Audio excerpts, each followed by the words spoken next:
بسم الله الرحمن الرحيم إن الحمد لله نحمده ونستعينه ونستغفره ونعوذ بالله من شرور أنفسنا ومن سيئات أعمالنا من يهده الله فلا مضل له ومن يضلل فلا هادي له وأشهد أن لا إله إلا الله وحده لا شريك له وأشهد أن محمدا عبده ورسوله أما بعد فإن أصدق الحديث كتاب الله وخير الحدي حدي محمد صلى الله عليه وآله وسلم وشر الأمور محدثاتها وكل محدثة بدعة وكل بدعة ضلالة وكل ضلالة في النار. After praising Allah subhanahu wa ta'ala and sending immense greetings and salutations upon the final Prophet Muhammad sallallahu alayhi wa alihi wasallam. In the journey through the Quran that we find certain elements that exist inside the Quran between the two opposites, whether at times you find discussion of al-iman, of belief, or you find a discussion of kufr, of disbelief. Likewise, you find at times the Quran is bayn al-wa'di wal-wa'id, is between giving the promise and the severe ending or the punishment a person could be facing. The Quran at times is bayn al-bashir wa nadhir, is between giving the glad tidings and giving the warnings. The Quran at times is bayn al-targhib wa tarheeb. The Quran at times in between encouraging us to do certain actions and telling us to stay away from certain actions. So this concept of zawjiyah, of things which exist in pairs, is not just inside the Quran, it's even around us, that there are opposites that we can visualize and opposites that we cannot visualize. وَمِن كُلِّ شَيْءٍ خَلَقْنَا زَوْجَيْنِ لَعَلَّكُمْ تَذَكَّرُونَ. In everything we have created pairs, that you may ponder, you may reflect about it. So the pairs that we want to discuss or that we want to talk about is the opposite of the unworlds, the unseen world of Al-Jannah wal-Nar, of paradise and of the hellfire. So before we enter the discussion about paradise, because many times we focus upon the fearful issues of scaring people, etc., we want to focus upon the good things. What is the final end of the Muslim and what is the path to paradise? What are the actions that we can begin to do to help us to come closer to paradise and eventually, inshallah, swiftly and quickly enter into paradise? This methodology is also the methodology of the Prophet Muhammad ﷺ, that he's been sent to mankind between giving them glad tidings and to warn them. Ya ayyuhan nabiyyu inna arsalnaka shahidan wa mubashiran wa nadhira. O Prophet, we have sent you as one who is a witness upon mankind or towards mankind, and one to give the glad tidings and to warn the people. Likewise, you find وَمَا أَرْسَلْنَاكَ إِلَّا كَافَّةً لِلنَّاسِ بَشِيرًا وَنَذِيرًا وَلَكِنَّ أَكْثَرَ النَّاسِ لَا يَعْلَمُونَ. Indeed, we did send you to the whole of mankind to warn them and to give them the glad tidings. So this is the methodology that the Muslim follows. At times you find وَذَكِّرْهُمْ بِأَيَّامِ اللَّهِ, remind them about the days of Allah subhanahu wa ta'ala. At times, وَاتَّقُوا يَوْمًا تُرْجَعُونَ فِيهِ إِلَى اللَّهِ ثُمَّ تُوَفَّى كُلُّ نَفْسٍ مَا كَسَبَتْ وَهُمْ لَا يُظْلَمُونَ. The final ayah of the Quran inside Surah Al-Baqarah that we find, as Imam al-Suyuti mentions inside his works, Al-Itqan fi Ulum al-Quran, fear that day. Some verse 283 of Surah Al-Baqarah, fear that day whereby you return back to Allah subhanahu wa ta'ala, and you will not be oppressed for what you've done upon this earth, and you'll be given your full recompense on that day. So that is giving the fearful issues, and likewise then giving people the bushra, giving people the glad tidings, and those people who follow the correct path, for them there will be the following righteous or the goodness that will be delivered to them. لِلَّذِينَ أَحْسَنُوا الْحُسْنَى وَزِيَادَةٌ. Those individuals who done good, for them there will be al-husna, there will be some goodness that will be given to them, وَزِيَادَةٌ, and something extra will be given to them.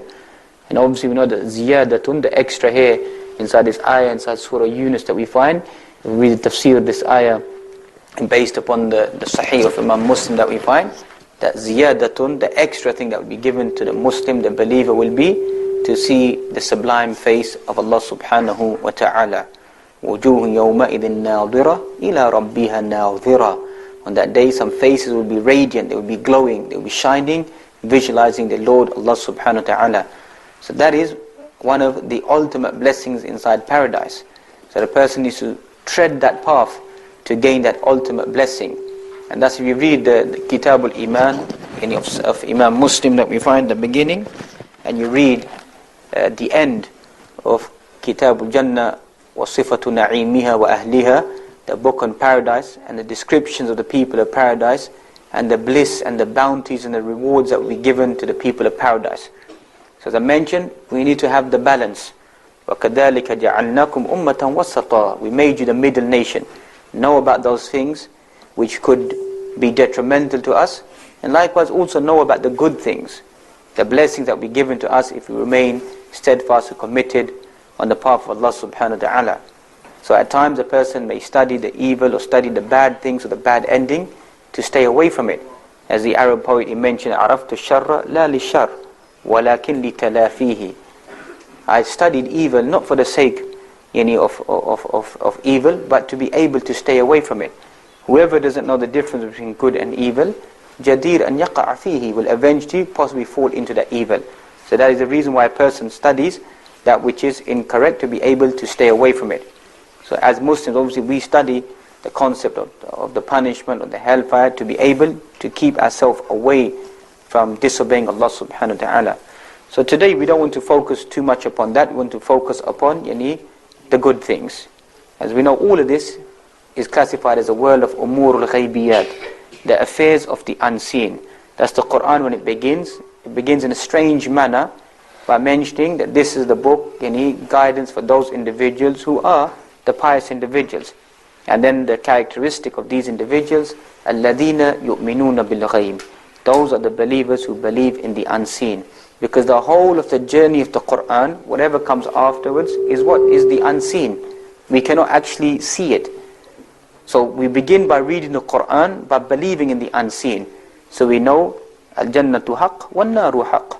We know, according to the prophetic tradition of the Prophet Muhammad ﷺ, that paradise is a reality and hellfire is a reality. So whatever we discussed, when a person needs to have that yaqeen, needs to have that certainty. وَاعْبُدْ رَبَّكَ حَتَّى يَأْتِيَكَ الْيَقِينَ. Worship your Lord until al-yaqeen comes to you. Al-yaqeen huna bima'na al-maut.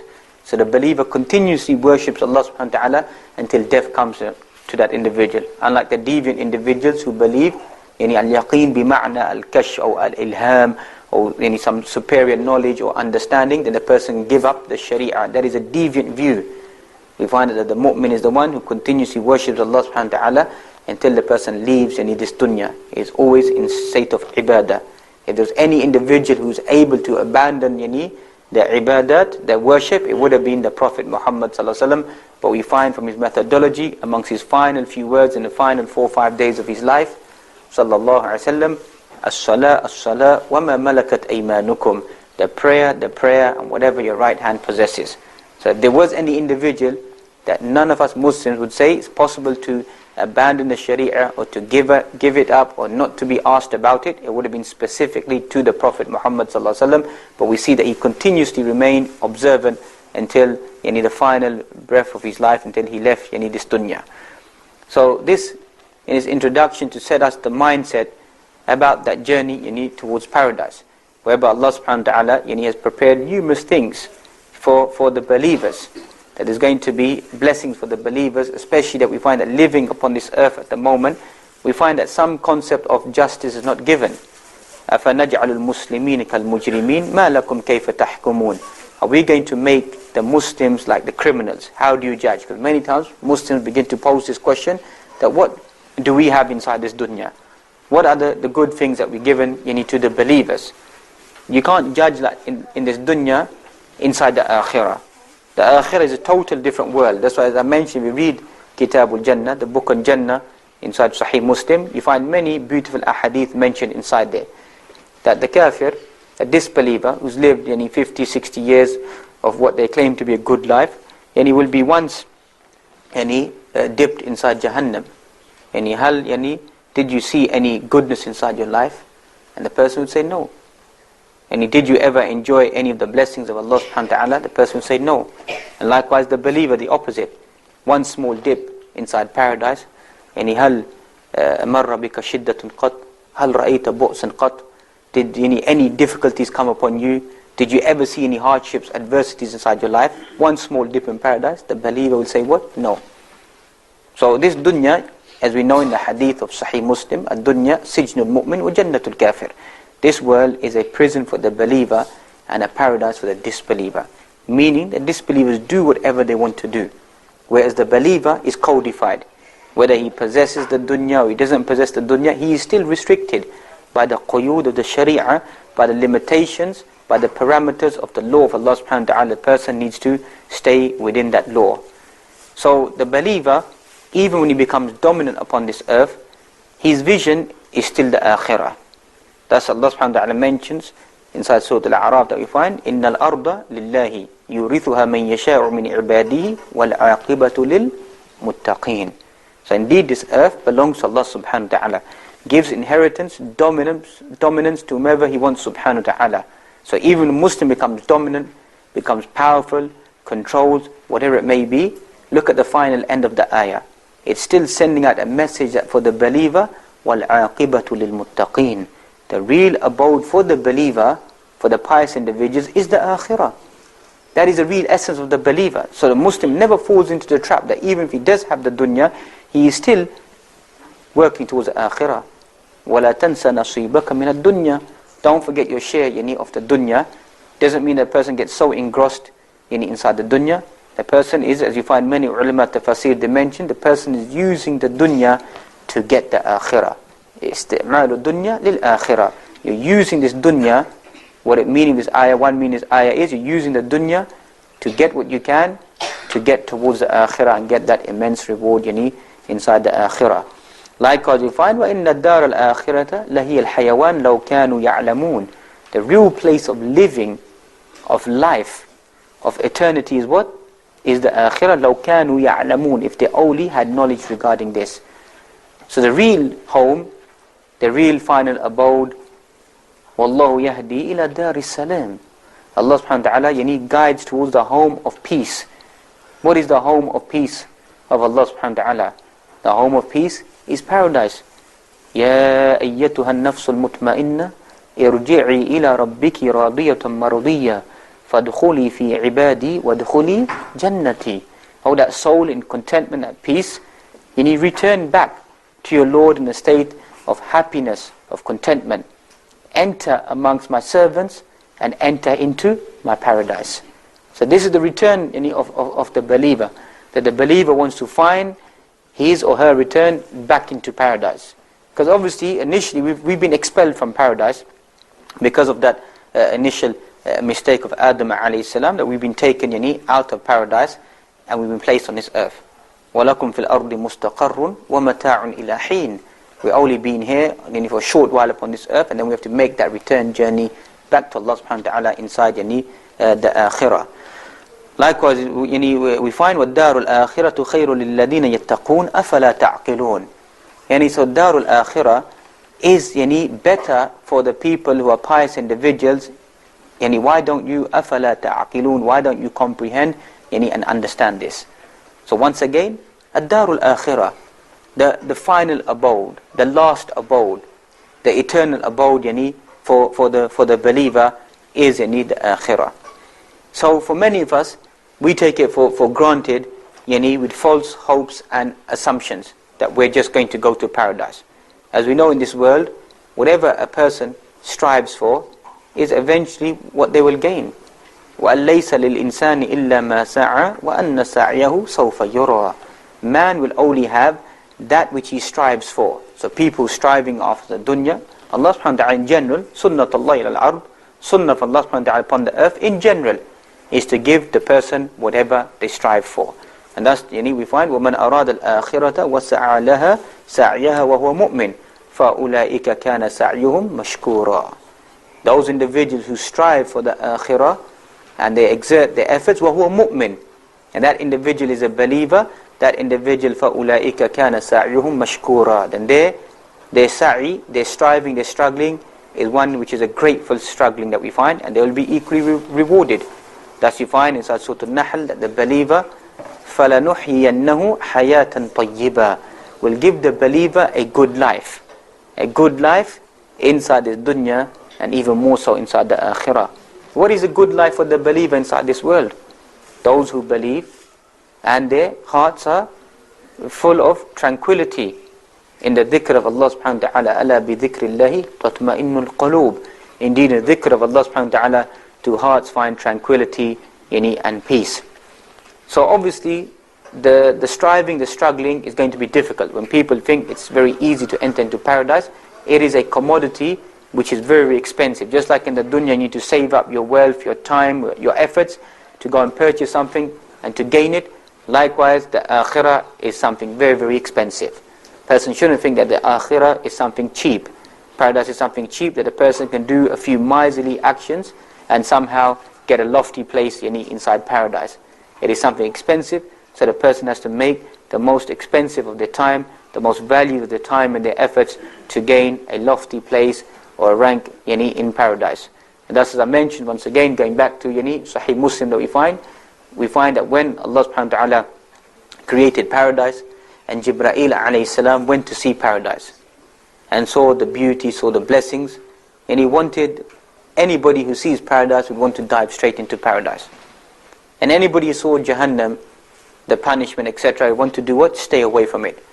So Allah subhanahu wa ta'ala mentioned or told, made the statement or said that it should be حُفَّتِ الْجَنَّةُ بِالْمَكَارِحِ وَحُفَّتِ النَّارُ بِالشَّهَوَاتِ, or hujibat, cover up paradise with obstacles, and cover up the hellfire with desires, with temptations. So paradise before was very easy. Whoever sees paradise just want to go into it. But we find, according to this hadith in Sahih Muslim, that paradise has been surrounded by obstacles. What are the obstacles that trap you, or you have to overcome to come into paradise? If you read the Sharh of Imam Muslim by Imam An-Nawawi, some 18 odd volumes that you find, he highlights that there are in general 4 obstacles you need to overcome to get into paradise. Remember, this is written centuries ago and it still concerns us today. He says the first obstacle that you find is al-ijtihad fil ibadat, is to strive, yarhamukallah, is to strive inside your ibadat, to remain preserving and committed towards the fundamental principles of a Muslim. After belief, that we find that actions is preserving one's prayer. حافظوا على الصلوات والصلاة الوسطى وقوموا لله قانتين. Guard your prayers, and specifically the middle prayer, and stand in front of Allah subhanahu wa ta'ala in a state of observance. So this is al-ijtihad fil ibadat, that we know now in the summer days the prayer is very, very long. Meaning the prayer will go all the way up to maybe some masajid 11 o'clock, 11:15, 11:30. Salatul Fajr will be 3 o'clock, etc. inside the morning. The fasting in the month of Ramadan, all of this. These are all obstacles. So the person needs to overcome these obstacles. Persevere. Wasbiru. Wasabiru. Not just patience, a resolution, commitment. Carry on. Persevering, as we mentioned, until the person overcomes these obstacles.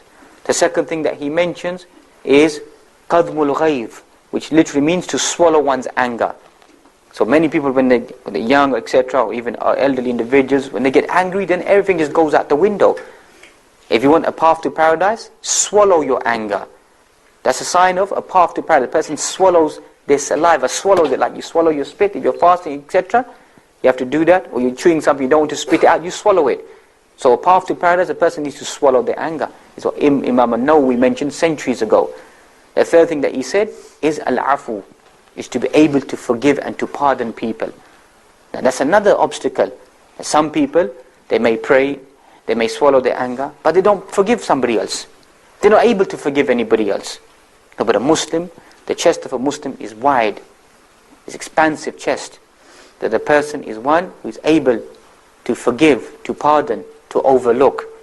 So a person needs to overcome that obstacle. And fourthly, we find is as-sabr and shahawat, to have patience, to stay away from desires, from temptations. This is written, remember, centuries ago. Imam al-Nawawi has written this centuries ago, to have patience to stay away from the temptations and desires. Because we know that all around us, especially living inside the West, there are many temptations and desires to take a person away from the deen of Allah subhanahu wa ta'ala. Thus the ulama say that this earth is divided into two types of fitan.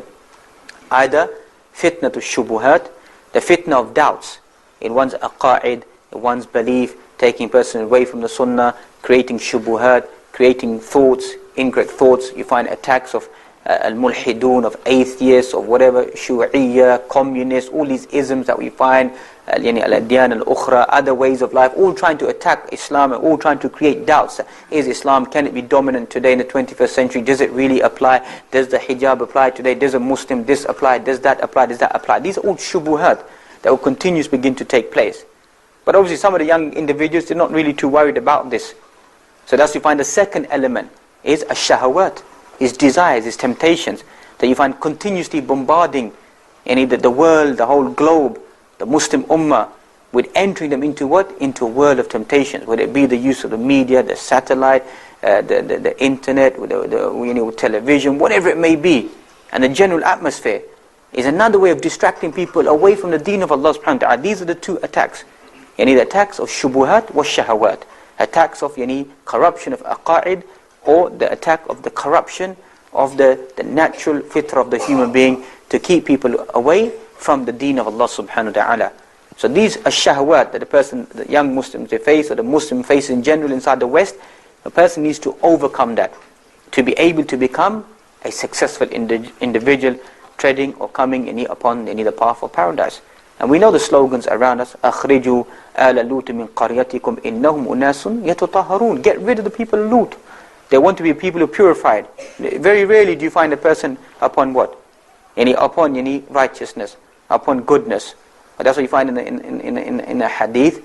وَجَوَّدَ إِسْنَادُهُ الشيخ ناصر الألباني إِنَّ اللَّهَ لَا يَعْجَبُ مِنْ شَابٍ لَا صَبْوَةً لَهُ.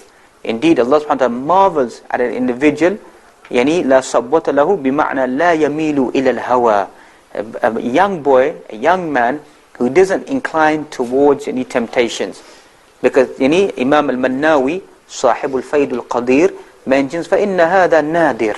This is very, very rare. Young people in general are not able to stay away from temptation desires. That's what Allah subhanahu wa ta'ala is praising. Marvel here, meaning is praising this individual. That Allah subhanahu wa ta'ala marvels at this type of individual who does not go towards a path of temptations. So we know that this is very, very rare. But this is what we want to instill within our Muslim youth. That this is the path that we need to be following, or as Muslims we need to be following. That is the path towards paradise. Likewise we know, إِنَّ الَّذِينَ يُحِبُّونَ أَن تَشِيعَ الْفَاحِشَةُ فِي الَّذِينَ آمَنُوا لَهُمْ عَذَابٌ أَلِيمٌ فِي الدُّنْيَا وَالْآخِرَةِ. Those people love to spread vice, evil conduct, misconduct, bad behavior amongst those who believe. For them inside this world and inside the akhirah there will be a severe chastisement for those individuals.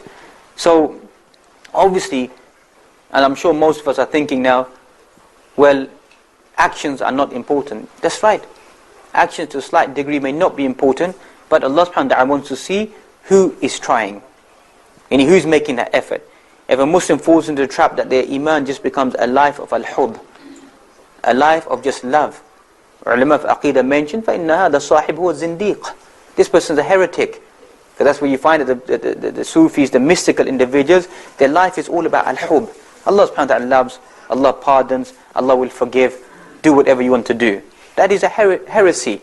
Likewise you find if your life just becomes al-khawf, that's the way of the murji'ah. That always they need punishment. So aqidah of Ahl Sunnah is bayn al-hubbi wal-raja wal-khawf. Is between love, hope and fear. All of it comes together. Person doesn't go to one inclination, doesn't go towards the other inclination, doesn't go to a third inclination. Tries to find the balance. So we know that our actions, Allah subhanahu wa ta'ala does not necessarily have to weigh up our actions. لا يدخل أحدا منكم عمله الجنة. None of you, your actions will get you into paradise. That's true. But Allah subhanahu wa ta'ala wants to see what? See the person who's trying. فَاتَّقُوا اللَّهَ مَسْتَطَعْتُمْ. Fear Allah subhanahu wa ta'ala as much as you can. So is it not safer that a person comes in front of Allah subhanahu wa ta'ala and they try to do some actions? Ya Rab, I tried to offer my prayers, I tried to fast, I done this, I stayed away from this, for your sake only, this is what my intention was, this is what I want to do. And Allah subhanahu wa ta'ala is not ghafil, Allah subhanahu wa ta'ala is not unaware. Whereas a person who just comes with nothing and just says, I believe. That's a claim which is false. A person who says, I believe, doesn't prove their belief, that's questionable.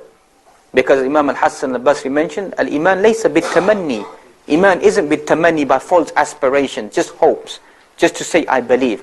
So in Islam we know that if you believe, you show your belief.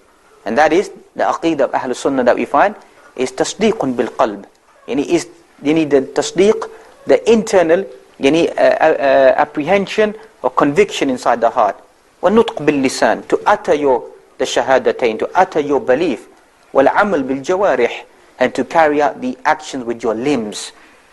وَالْإِيمَانِ يَزِيدُ بِالطَّاعَةِ وَيَنْقُصْ بِالْمَعْصِيَةِ. Iman goes up with obedience and it goes down by disobedience. That in a nutshell is aqeedah of Ahlul Sunnah. Simple. So when people say that Islam or my Iman is just inside my heart, no. If it's inside your heart, it should be manifest in your life. It should be manifest in showing that you really believe. قالت الأعراب آمنا قل لم تؤمنوا ولكن قولوا أسلمنا. The Bedouin Arabs said that, look, we believed, we've got strong faith, but what does the Quran rebukes them? Don't say you've believed, say you've submitted. So Iman is a deeper penetration. Yes, so all of us, alhamdulillah, Muslims, but we want to travel into that deeper circle of deep Iman, of implementation, and then eventually you find becoming a muhsin. As you find in the hadith of Jibreel alayhi salam, these are the 3 stages that a Muslim tries to penetrate to eventually come to amongst those believers who are muhsinun. Indeed, the rahmah of Allah subhanahu wa ta'ala is close to the believers of muhsinun. What is the description of a muhsin? أن تعبد الله كأنك تراه فإن لم تكن تراه فإنه يراك.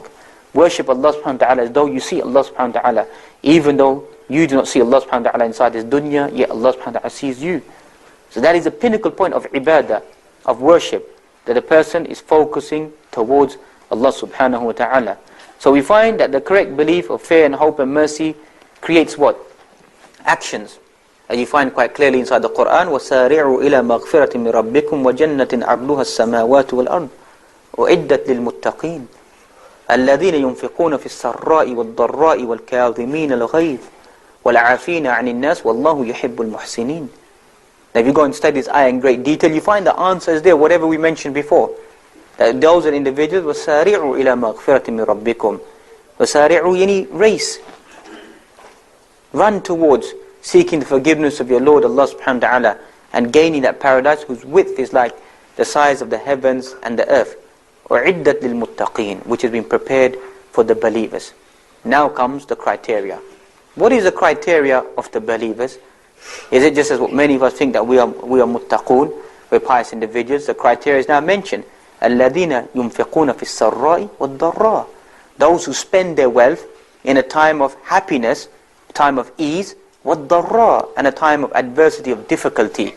Thus you find in the Quran, لَن تَنَالُوا الْبِرَّ حَتَّى تُنْفِقُوا مِمَّا تُحِبُّونَ. You're never going to attain piety until you don't spend of the things that you love. Likewise you find, وَمَنْ يُوقَ شُحَّ نَفْسِهِ فَأُولَٰئِكَ هُمُ الْمُفْلِحُونَ. Whoever removes the greed from within themselves, the covetous, the love for wealth from themselves, that individual is a successful individual.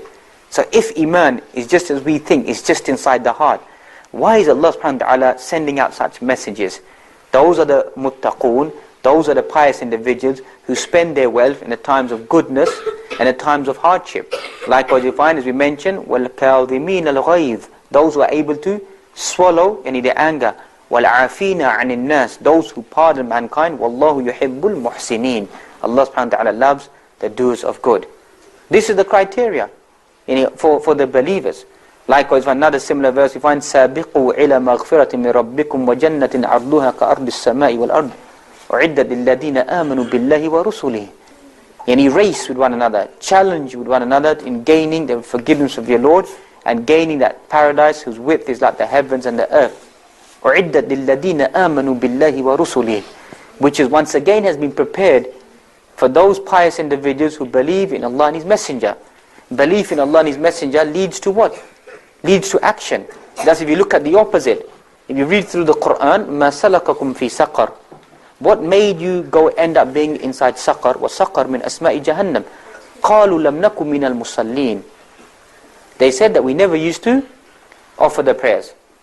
وَلَمْ نَكُ نُطْعِمُ الْمِسْكِينَ وَكُنَّا نَخُوضُ مَعَ الْخَائِضِينَ وَكُنَّا نُكَذِّبُ بِيَوْمِ الدِّينِ حَتَّى أَتَانَا الْيَقِينَ. That we never used to bother to offer the prayers. We never used to feed the poor. Sign of Iman, feeding the poor. Likewise you find, we used to be busy wasting our time with those individuals, squandering their time, had no care about their time and their life. وَكُنَّا نُكَذِّبُ بِيَوْمِ الدِّينِ. We used to reject the day of judgment. So every time your belief in the akhirah, as we began with, is weak, then your a'mal will become weak. The more stronger your conviction inside the akhirah, the more that you find that your actions become strengthening your conviction inside the akhirah. And we find that these people, وَكُنَّا نُكَذِّبُ بِيَوْمِ الدِّينِ حَتَّى أَتَانَا الْيَقِينَ. Until once again, not the certainty came to us, but what? Death came to them. So this is the opposite. Once again, life of action. If you stayed away from action, then the end could be dangerous. And likewise, if you believe, have that belief towards Allah subhanahu wa ta'ala and the Prophet Muhammad sallallahu alaihi wasallam, you find that that will strengthen that journey towards the akhirah. The person begins to try to follow the path of paradise that we're trying to highlight. And thus you find أَعْدَدْتُ لِعِبَادِي الصَّالِحِينَ مَا لَا عَيْنٌ رَأَتْ وَلَا أُذُنٌ سَمِعَتْ وَلَا خَطَرَ عَلَى قَلْبِ بَشَرٍ. I prepared for my servants, my pious servants, what no eye has seen, what no ear has heard, and the feeling, the perception has not come upon the heart or the mind of any individual. فَلَا تَعْلَمُ نَفْسٌ مَا أُخْفِيَ لَهُم مِّن قُرَّةِ أَعْيُنٍ جَزَاءً بِمَا كَانُوا يَعْمَلُونَ. No soul knows what has been hidden from amongst the coolness, the tenderness of the eyes. For those individuals that you find, جَزَاءً بِمَا كَانُوا, reward or recompense because of what? بِمَا كَانُوا يَعْمَلُونَ, because of what they used to do inside this dunya. Strange, isn't it, once again, that this is the recompense, this is a reward for the believers. Reward, recompense, their jaza, because of what they used to do inside this dunya. So this is the reality, that the person will have their reward inside this dunya. Whatever they do inside this dunya, their reward, Allah subhanahu wa ta'ala will store it and give it to them inside the akhirah. And thus we find, what is the jaza of al-ihsan? Illa al-ihsan. The reward of goodness is what? Except for only any goodness will be given to that individual.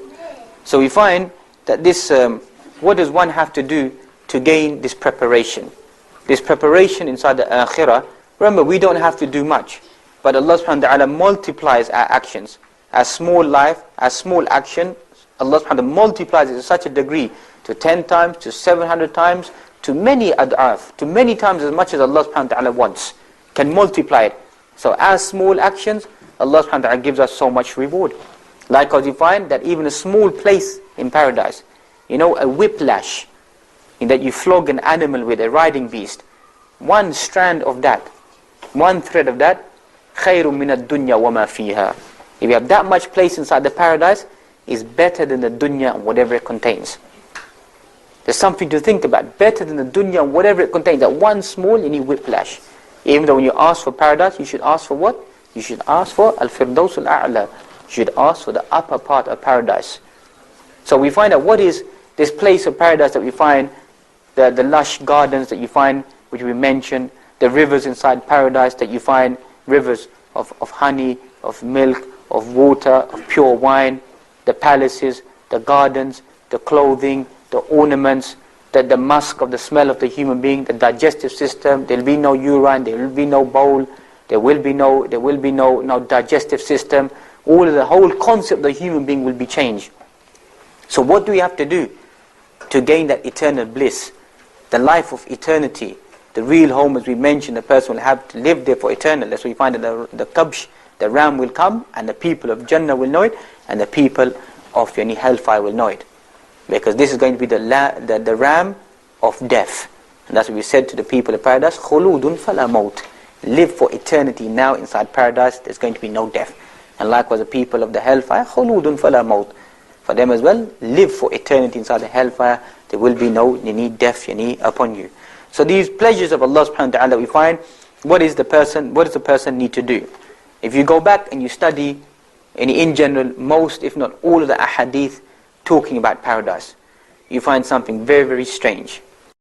In great detail, you find such wordings as دخل الجنة في الجنة له الجنة وجبت له الجنة أدمن له الجنة غرست له في الجنة.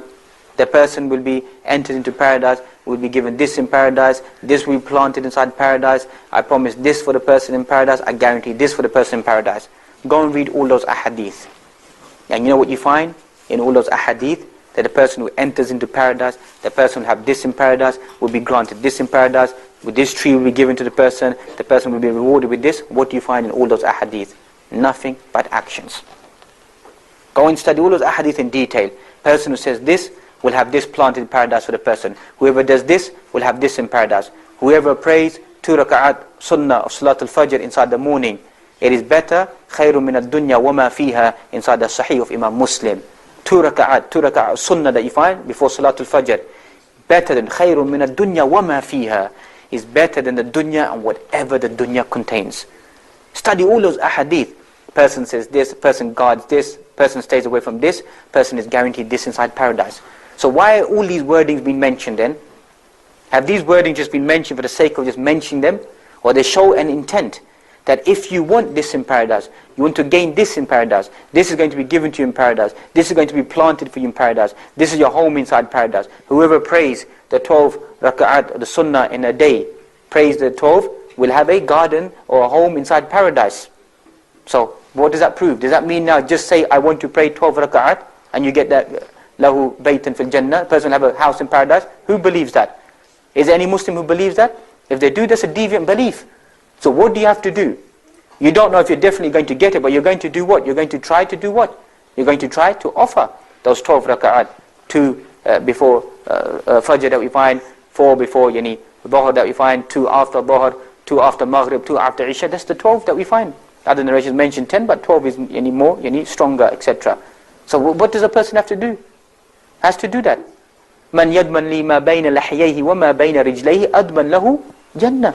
Or kama qal, sallallahu alaihi wasallam. Whoever guarantees for me whatever is in between his 2 jaws, and what is in between his 2 legs, means you guard your tongue, and you stay away from shatam wal la'an wal ghiba, from lying, any abuse, swearing, backbiting about people. Control this tongue. So once again, you find if you look at again the Muslim ummah, some of us we can't control our tongues. Likewise, whoever controls their private parts, ma bayna rijlayhi, controls that.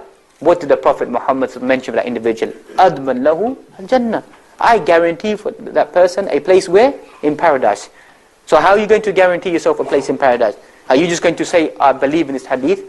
Or do you have to physically, practically implement this hadith to gain, inshallah, that reward? So the ulama mentioned 2 positives and 2 negatives.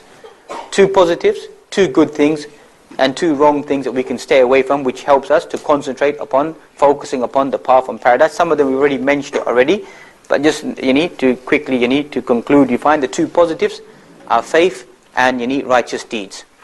The 2 negatives are obviously the opposite now. Shirk that we find, incorrect belief, and we find disobedience or sins. So the first 2 positives that we find, that every single Muslim is incumbent upon every single Muslim, the 2 positives is firstly that we find to study the correct belief, to find the right iman. فَإِنْ آمَنُوا بِمِثْلِ مَا آمَنْتُمْ بِهِ فَقَدْ اهْتَدَوْا. If they believe as they believed, meaning the companions, then they become rightly guided. So that's the first point that a Muslim needs to find, is the correct iman. Al-aqidah as-sahiha, al-aqidah as-salima. The pure, pristine, orthodox belief. Because everything else that you do, it rests upon your belief. Because if your belief is fasida, if your belief is corrupt, then may Allah forbid, then your actions will be corrupt, or your actions can become null and void if you don't try to find the right belief. So that's the first thing, the first positive that the Muslim is focusing upon. So that's why you find that when the mashayikh, the teachers are telling you, and turakkis ala al-aqa'id, to focus upon tawheed, upon as-sunnah, upon al-iman, focus upon these points. Why? The main key element is to find the pristine orthodox belief, and then everything else becomes simple. So that's why the mu'min, the believer, is always reading works on belief, whether it be al-qudama, whether it be the previous ulama, the writings that they wrote about Iman, about Tawheed, the various kutub that you find, whether it be the books of Shaykh Islam Ibn Taymiyyah that you find, Aqidatul Wasatiyah, Tadammuriyah, Al-Hamawiyah, Kitabul Iman, etc. that you find, whether it be Aqidatul Tahawiyah that we find, Al-Shuruhat, all the different shuruhat of the ulama. You find contemporary works as well, who've written a new form, because sometimes you find that the previous form of writing of ulama was something which is the language is difficult. So now today you find modern day writings which have simplified it, made it easy for a person to study what their belief is. So the believer is always refining their belief, meaning always trying to understand their faith correctly. And that is the key element of the believer. And then we find that also studying the articles of faith, etc. You find then the righteous deeds. So a person doesn't just study al-aqidah, just study the belief, and doesn't have any actions. As the Quran is telling us, وَأَحْسِنْ كَمَا أَحْسَنَ اللَّهُ إِلَيْكَ. Show goodness like Allah subhanahu wa ta'ala has shown goodness to you. So after studying the appropriate belief, the Muslim then begins to carry out the righteous actions as we touched upon. Whether it be the actions of zakah, of fasting, the performance of hajj that we find, birrul walidain, and being good to one's parents. Many parents come and they complain, look at these people. They're studying the Quran, they're studying ahadith, but they don't know how to behave towards their parents. Any talibul Quran, any student of Quran knows what? وَقَضَى رَبُّكَ أَلَّا تَعْبُدُ إِلَّا إِيَّاهُ وَبِالْوَالِدَيْنِ إِحْسَانًا. You're memorizing this on a daily basis. Don't you think about this? وَقَضَى رَبُّكَ أَلَّا تَعْبُدُ إِلَّا إِيَّاهُ. Your Lord has decreed you should worship only Allah subhanahu wa ta'ala. What does it mention straight after that? Does it say believe in the messenger? Does it say do this action? Does it say offer 5 daily prayers? Does it say do this? No. It says what? وَبِالْوَالِدَيْنِ إِحْسَانًا. Show goodness to your parents. وَاعْبُدُوا اللَّهَ وَلَا تُشْرِكُوا بِهِ شَيْئًا وَبِالْوَالِدَيْنِ إِحْسَانًا. Inside Surah An-Nisa, worship only Allah subhanahu wa ta'ala. And then what? Straight after that does it tell you? You're supposed to be a student of the Quran. وَبِالْوَالِدَيْنِ إِحْسَانًا. Show goodness to your parents. So this is khalal fil aqidah. This is a misunderstanding of your belief. Khalal inside your a'mal. A discrepancy inside your actions. Because you find sahibul aqidah, sahibul khuluq. Person of aqa'id, of good belief, is a person what? Sahibul khuluq. You cannot separate the two. You can't say that I have a good character, but you have a corrupt belief, no problem. Or say I have a good belief, but no problem, my actions are corrupt. No. The person understands aqidah properly, understands a proper belief, understands how to engage with people and focus upon that. And the most primary role that we find is the parents. So this is a sign of righteous deeds, a path towards paradise. And you all know, I'm sure you're familiar with all the numerous ahadith which talk about the rights of parents and people of serving their parents and the reward that was given to them. It's all there, it's all documented.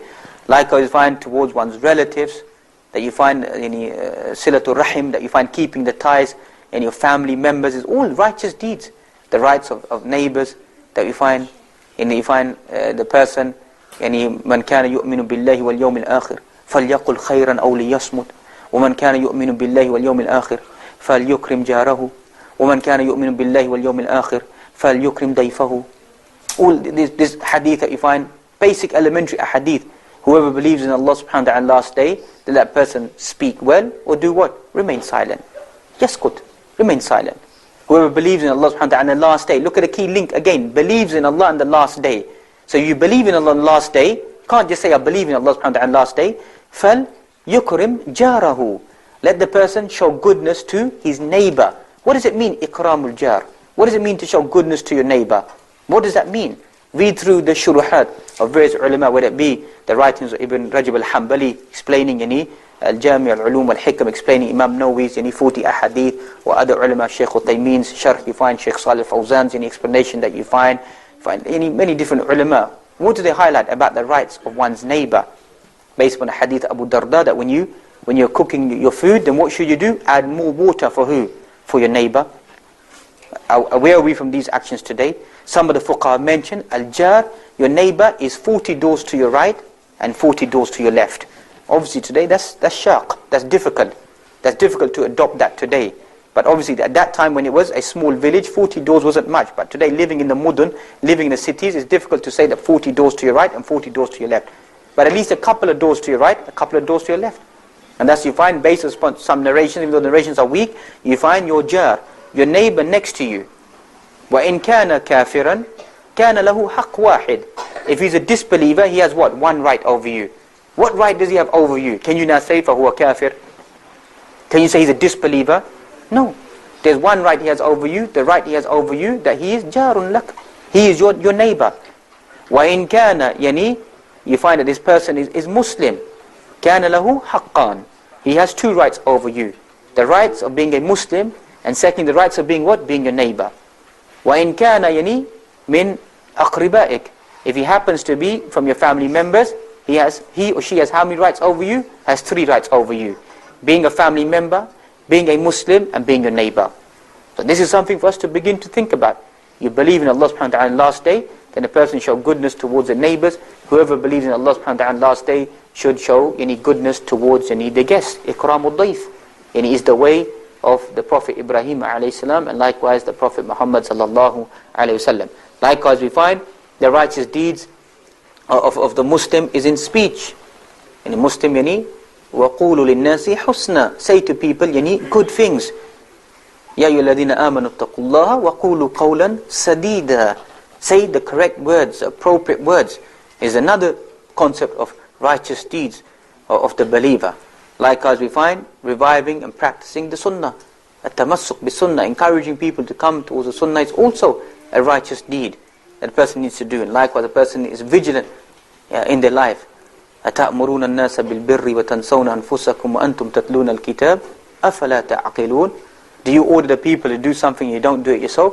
So Muslim tries to do righteous deeds to strengthen their own iman, to lift up their own iman. Because we find the Quran is very, very harsh.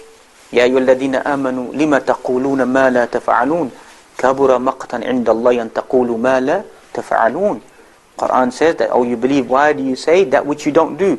Grave it is in front of Allah subhanahu wa ta'ala. Severe it is in front of Allah subhanahu wa ta'ala. You tell people to do something, you don't do it yourself.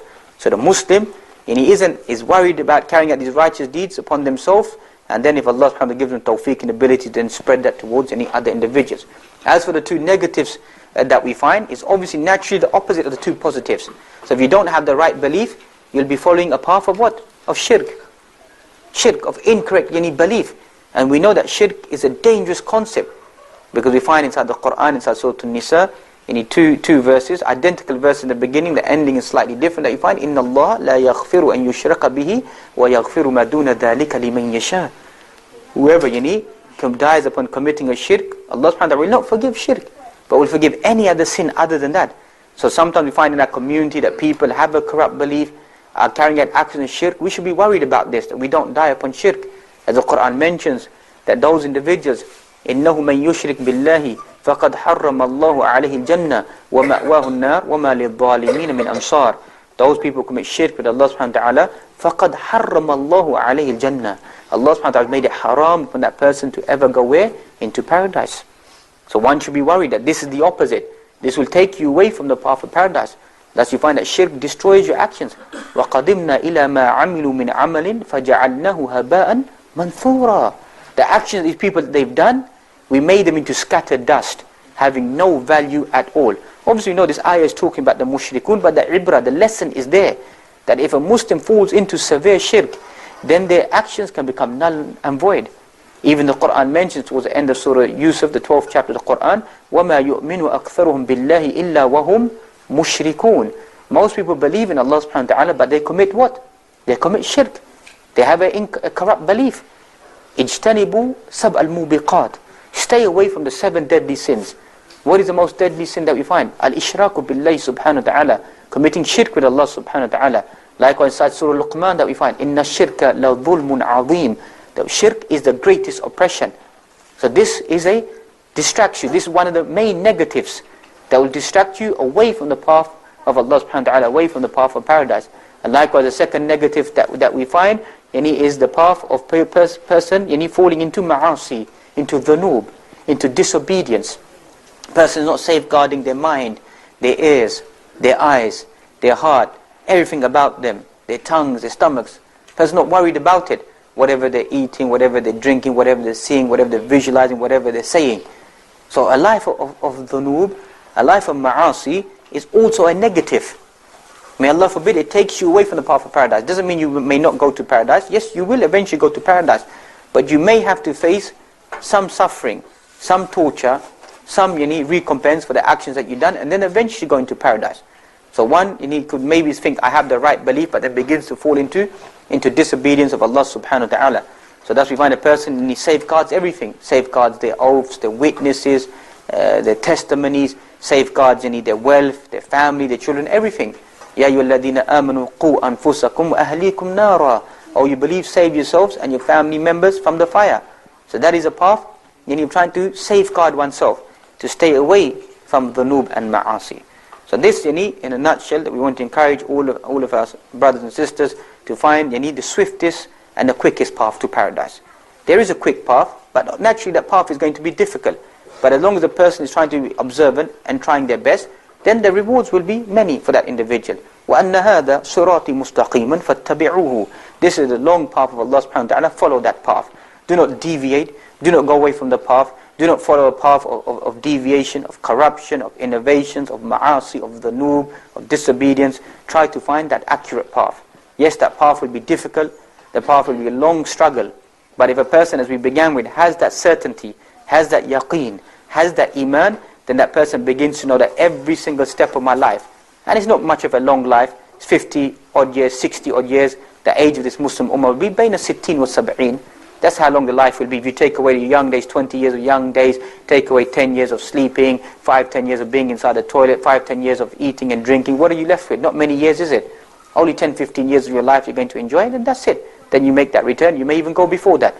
So we ask Allah subhanahu wa ta'ala give us all the swiftest and the quickest return back to Allah subhanahu wa ta'ala, strengthen iman and our actions, however long we have to remain upon this earth, and make us amongst those individuals الَّذِينَ يَسْتَمِعُونَ الْقَوْلَ فَيَتَّبِعُونَ أَحْسَنَهُ. Those who hear the words of Allah subhanahu wa ta'ala, ponder over them. And here we don't just find sima', we find istima', close pondering, close thinking, application, and trying to comprehend and understand it and follow it to the best of the ability. Those are the individuals that we hope to be. وَأَقُولُ قَوْلِي هَذَا وَأَسْتَغْفِرُ اللَّهَ لِي وَلَكُمْ وَلِجَمِيعِ الْمُسْلِمِينَ فَاسْتَغْفِرُوا إِنَّهُ الْغَفُورُ الرَّحِيمُ سُبْحَانَكَ وَبِحَمْدِكَ أَشْهَدُ أَن لَّا إِلَهَ إِلَّا أَنتَ أَسْتَغْفِرُكَ وَأَتُوبُ إِلَيْكَ بارك الله فيكم.